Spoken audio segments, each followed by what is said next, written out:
নমস্কার, শুভ সকাল বন্ধু। আমার নতুন একটা এনার্জেটিক ব্লগে তোমাদের সকলকে স্বাগত জানাই। আশা করি তোমরা যে যেখান থেকে আমার এই ব্লগটি দেখছো সবাই খুব ভালো আছো, আমিও ভালো আছি। এখন সকাল 7টা বাজে, আমার স্নান করে পুজোটা হয়ে গেছে। সকাল সকাল বাসি কাজকর্ম করে নিয়ে স্নান করে ঠাকুরঘর মুছে পুজোটা করে নিয়েছি। সকাল সকাল ঠিক সময় মতো ঘুম থেকে উঠে বাসি কাজটা সেরে নিলে পরে অনেকটা নিশ্চিন্ত হয়ে যায়। তারপরে ভালো করে স্নান করে নিয়ে পুজোটা সেরে নেবার পরে এত মনটা হালকা লাগে আর এত ভালো লাগে বলে বোঝাতে পারবো না।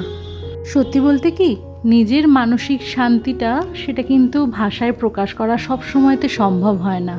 যাই হোক, রান্নাঘরে এসে জানলাটা খুলে দিয়ে বাসি রান্নাঘর, গ্যাসের ওভেন সবটা মুছে পরিষ্কার করে নিয়ে এই জিরে ভেজানো জলটা এই সসপ্যানে করেই ভেজানো ছিল, ফুটতে বসিয়ে দিয়েছি। সকাল সকাল এরকম 1 কাপ ডিটক্স ওয়াটারটা খেয়ে নেব, তারপরেই সংসারের বাকি কাজকর্মগুলো করব। চা, কফি কিংবা এই ডিটক্স ওয়াটার এরকম ধোঁয়া ওঠা গরম গরম থাকতে আমি খেতে পারি না। এই যে ছেঁকে নিলাম, ছেঁকে একটুখানি ঢাকা দিয়ে রেখে দিলাম। এর সাথে বাবু আর মাম্মাম দুজনেই ঘুম থেকে উঠে পড়েছে।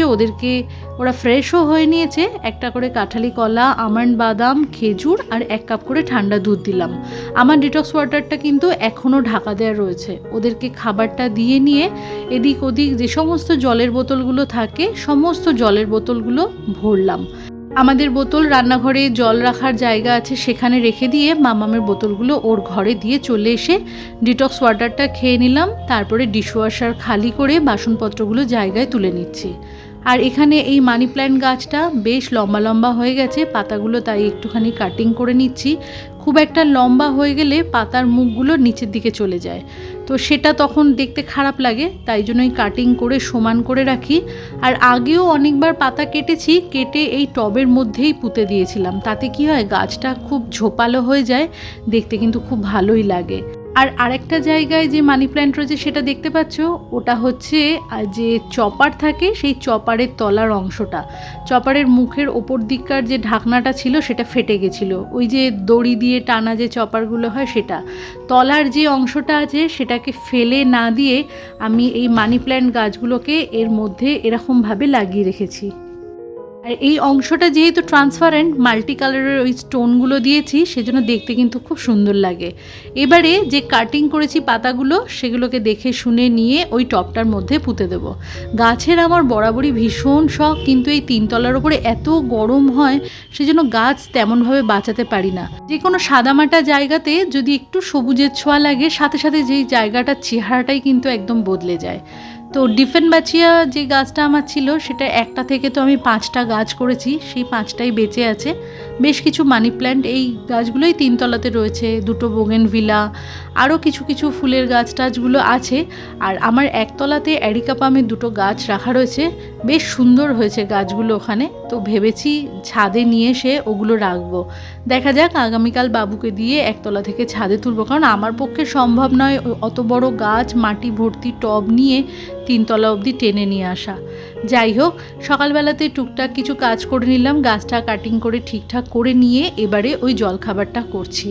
জলখাবারে বানাবো সুজির উপমা, তার জন্য একটুখানি ওই বাদাম ভেজে নিচ্ছি, গাজর, বিনস, কাঁচা লঙ্কা দিয়ে একদম সিম্পলভাবেই সুজির উপমাটা বানাবো।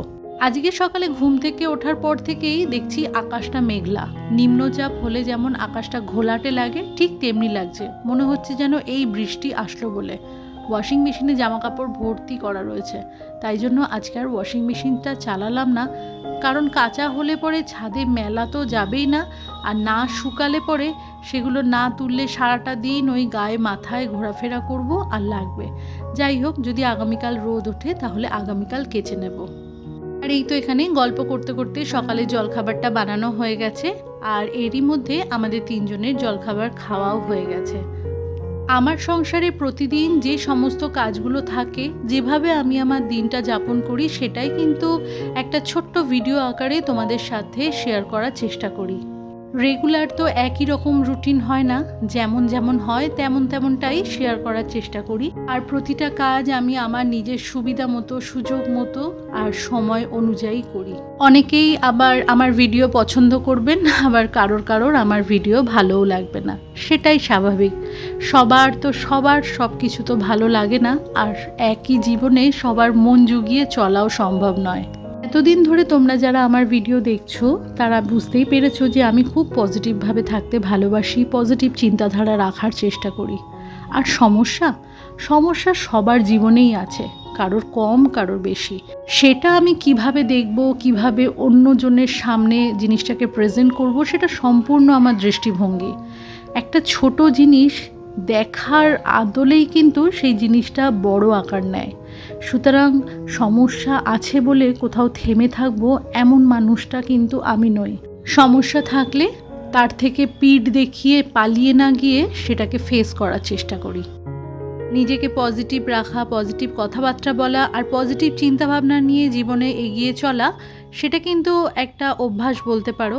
আর এর ফলে কি হয় জানো তো, কোনো নেগেটিভিটি তোমার ধারে কাছে ঘেঁষতে পারবে না। অ্যাকচুয়ালি নেগেটিভ কথাবার্তা বলা বা শোনা দুটোর ক্ষেত্রে কিন্তু আমাদের জীবনে একটা নেগেটিভিটি আসে। কোথাও যখন দেখবে কোনো রকম নেগেটিভ কথাবার্তা আলোচনা হচ্ছে বা কিছু হচ্ছে, সেখান থেকে সোজাসুজি উঠে চলে যাওয়াটা উচিত। আমি শুনবও না, তাহলে আমার মনে সেই চিন্তাটাও আসবে না। এর থেকে ধীরে ধীরে নিজেকে বের করে আনতে হবে। হয়তোবা একদিনে হবে না, কারণ এই সমস্ত কিছুর জন্য আমাদের চারপাশের পরিবেশ পরিস্থিতি একটু হলেও কিন্তু দায়ী। একজন সামাজিক প্রাণী হিসাবে আমরা তো সেই পরিবেশ বা পরিস্থিতি থেকে নিজেকে কোনোভাবেই আলাদা রাখতে পারি না।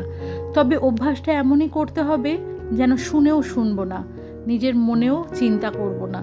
এরকম কিছু চিন্তাভাবনা বা প্র্যাকটিস যদি নিজেরা আমরা করতে পারি, তাহলে অনায়াসেই নেগেটিভিটি থেকে আমরা বেরিয়ে যেতে পারি। বহুদিন আগে এক জায়গায় পড়েছিলাম, নেগেটিভ কথাবার্তা শোনা বা মনের মধ্যে নেগেটিভ চিন্তাভাবনা, এটা একটা স্লো পয়জনের কাজ করে, কুড়ে কুড়ে ভিতর থেকে মানুষকে শেষ করে দেয়। আর পজিটিভ এই ওয়ার্ডটা উচ্চারণ করলেই মনের মধ্যে থেকে যেন একটা আলাদা এনার্জি আসে, একটা অন্য রকমের ফিলিংস আসে। ছোটোবেলায় আমার বাবার কাছে শুনেছি, আমার বাবা বলতো সব খারাপের মধ্যেও কিছু না কিছু ভালো লুকিয়ে থাকে, সেটা শুধু দেখার জন্য চোখের দরকার হয়। খারাপ কিছু ঘটছে চারিদিকে, তার মধ্যে থেকেও ভালোটা খুঁজে বের করা, এটাকেই তো বলে পজিটিভিটি, তাই না? অনেকটা মনের কথা শেয়ার করলাম তোমাদের সাথে। আর হাতে কাজ তো করেই চলেছি, রান্নাবান্না শেষ করে রান্নাঘরের কাউন্টারটপ, গ্যাসের ওভেনটা সবটা পরিষ্কার করে গিয়ে ঘরের বিছানাগুলো গুছিয়ে নিলাম। তারপরে যেটুকুনি যে ডাস্টিংয়ের কাজ ছিল সেটা করে, সিঁড়িতে যে ফটো ফ্রেমগুলো আছে সেগুলো পরিষ্কার করে নিয়ে ছাদে ওয়াল হ্যাঙ্গিংগুলো সব ক্লিন করে নিলাম। এবারে ওই বৃষ্টি বাদলার দিনে না, ওই ছাদে প্রচণ্ড ধুলো হয়, বৃষ্টির জল এলে পরে টব আছে, টবের মাটিগুলো গড়িয়ে গড়িয়ে যায়, কাদা মাটি বৃষ্টির জল মিলে ছাদটা ভীষণ ধুলো ধুলো মতো হয়ে থাকে। সকালবেলাতে একবার দিয়েছি, আবারও এখন একবার দিচ্ছি, বিকালবেলাতেও একবার ওই ছাদে যখন ঘোরাফেরা করি তখন ওই সময়টাতে দিয়ে নেব। আমি নয় পায়ে ব্যথার জন্য সব সময় চটি পড়ে থাকি, কিন্তু মামা আর বাবু যেহেতু খালি পায়ে হাঁটে, ছাদে ধুলো টুলো থাকলে ওদের পায়ে লাগে, ওরা বিরক্ত হয়, তাই চেষ্টা করি ঝাড়টার দিয়ে সব সময়ের জন্য পরিষ্কার করে রাখতে। মোটামুটি দুটো ঘর, রান্নাঘর সবটা ক্লিন করা হয়ে গেছে, আর এই তো ছাদটাও সুন্দর করে গুছিয়ে নিয়েছি। এরকম চারিদিকে টিপটপভাবে গোছানো থাকলে পরে কিন্তু মনটা অনেকটা শান্তি পায়। কতটা বড় জায়গায় থাকি কিংবা ছোট জায়গায় থাকি, আসলে ব্যাপারটা কিন্তু তা নয়, মানসিক শান্তি এনে দেয় একটা পরিষ্কার পরিচ্ছন্ন আর গোছানো জায়গা। মামামের ঘরে টেবিলের ওপরের দুটো যে ক্লথ ছিল সে দুটো কেচে দিয়েছি, আর এই টেবিলটা এবার কলিন দিয়ে মুছে দিচ্ছি। সব সময়তে তো টেবিলে বই খাতা ভর্তি থাকে, আমি পরিষ্কার করতে পারি না, ও নিজেরটা নিজের মতো করে করে। দুদিন ধরে বলছিলাম বইগুলো সরাতে, আমি ক্লিন করব, তাই সরিয়েছে, আর আজকে সেই সুযোগে আমি পরিষ্কারটা করে নিচ্ছি। আর এইবার দেখো বৃষ্টি বলতে বলতে ঝমঝমিয়ে বৃষ্টি নেমে গেছে, আর ব্লগটা এখানেই শেষ করছি। ভালো থেকো, সুস্থ থেকো, দেখা হচ্ছে নেক্সট ব্লগে, ততক্ষণের জন্য টাটা।